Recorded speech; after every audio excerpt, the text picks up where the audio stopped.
अच्छा, सबको हमारी तरफ से आदाब सलाम। आज सिग्नेचर कैंपेन को लेके वापस से आम आदमी पार्टी का कैडर जो है पूरा अलग अलग जगहों पे इस कैंपेन को जो है सक्सेसफुल करने में लगा हुआ था।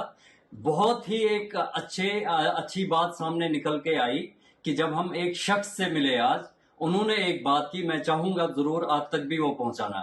जब उनसे हमने वो सिग्नेचर कैंपेन का वो फॉर्म जब उनके सामने रखा तो उन्होंने कहा कि मुझे ये कर्ज है और इस कर्ज को इसी जहान में उतारना है। ये ना हो कि कल जो है दूसरे जहान में मुझे इस पे पूछा जाए। उन्होंने कहा कि ये गलत हुआ है, जो पीएसए लगा है महराज साहब के ऊपर, ये गलत हुआ है और मैं इसकी गवाही दूंगा। और ये सिग्नेचर में मैं अपनी ये गवाही देता हूं कि ये गलत हुआ है और वक्ती तौर मैंने इस गलत पे आवाज अपनी उठाई, अपना सिग्नेचर जो है वो दर्ज करवाया, ताकि दूसरे जहान में कल को जब पूछा जाए तो मैं कम से कम वहां पे बरी रहूं कि मैंने वक्त पे जो है अपनी आवाज उठाई थी। बाकी अमित भाई बोलेंगे।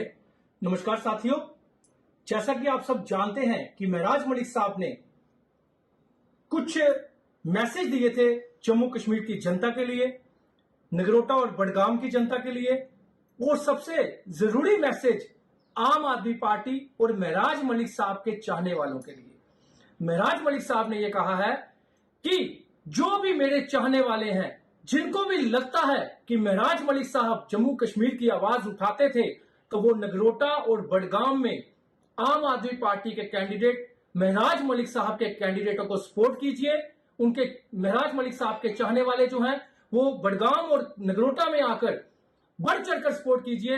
कैंडिडेट मत देखिए, आप देखिए कि महराज मलिक साहब ने उनको वहां पे खड़ा किया है, महराज मलिक साहब ने उनको इलेक्शन में एक हिस्सेदारी दी है, और आप सबकी जीत, उन दो कैंडिडेटों की जीत जो होगी वो महराज मलिक साहब की जीत होगी। और साथ ही साथ उन्होंने ये बात कही है कि ये जो इलेक्शन है, ये इलेक्शन जो है ये पार्टियों की इलेक्शन नहीं है, ये जो इलेक्शन है ये जनमानस की इलेक्शन है, ये जम्मू कश्मीर की जनता की इलेक्शन है, ये नगरोटा और बडगाम की जनता, अवाम की इज्जत की इलेक्शन है।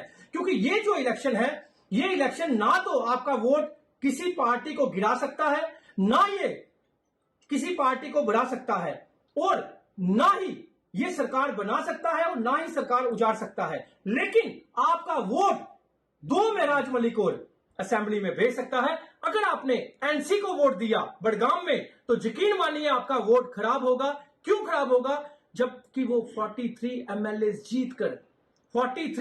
जीतकर सरकार एनसी कहती है, सीएम उमर साहब कहते हैं कि हमारे पास कुछ नहीं, हमारे पास कुछ नहीं। तो सोचिए, अगर 44 भी आपने बडगाम से जितवा दिया तो क्या फायदा।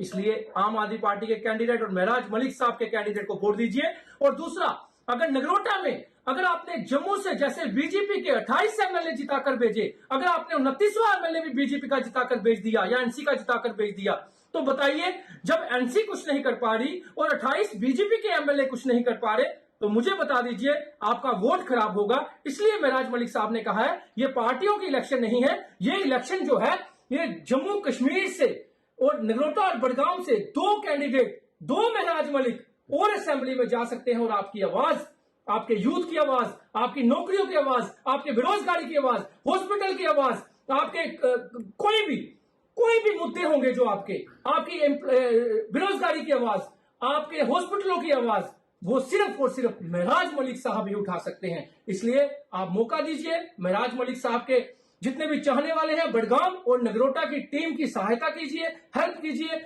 और नगरोटा से और बडगाम से महराज मलिक साहब, दो महराज मलिक जो और खड़े हो रहे हैं, उनको जिताइए। बहुत जल्द हमारे महराज मलिक साहब का जब हुक्म होगा, हाई कमांड का जब हुक्म होगा, तो आपके सामने वो दो कैंडिडेट रख दिए जाएंगे। लेकिन आपको कसम है, महराज मलिक साहब ने ये कहा है मेरे चाहने वालों को कि जरूर नगरोटा और बडगाम में मदद करें और दो महराज मलिक और जिताकर असेंबली में लाएं, ताकि महराज मलिक साहब 3 बन जाएं और 3 जम्मू कश्मीर की आवाज उठाएं।